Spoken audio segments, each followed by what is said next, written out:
With another American tariff deadline inching closer, the city of Calgary is set to announce how it's preparing for the potential impact. For more on that, let's bring in CTV's Mason DePatie. Mason, what's the city planning to do?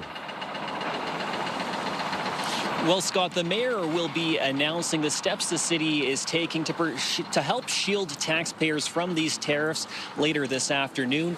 When we spoke to city administration back when the tariffs were originally slated to come into effect, it said it was exploring the potential price fluctuations, product availability, and supply chain delays that these tariffs could cause. So we'll likely hear the solutions they came up with later this afternoon.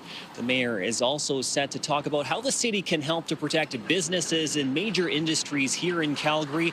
A recent report from the Canadian Chamber of Commerce found that 80% of Calgary's GDP comes from our exports to the U.S., namely oil and energy exports.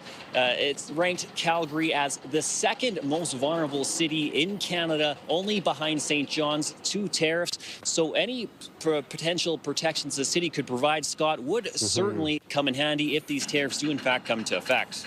And Mason, I understand a paper on tariffs also came out from the University of Calgary this morning.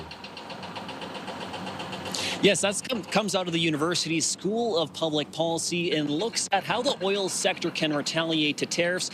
It really came up with two things. The first being curtailing oil production to spike the price, and the other is to give them an exemption to the Competition Act. The paper's author says that giving them an exemption to anti-collusion laws would allow them to coordinate production cuts. This would in turn boost profitability as well as shift the tariff burden back to U.S. customers.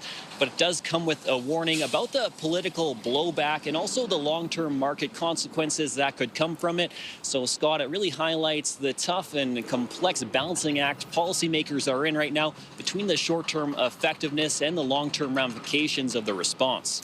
CTV's Mason DePatie joining us from Calgary this morning. Mason, thanks so much for this.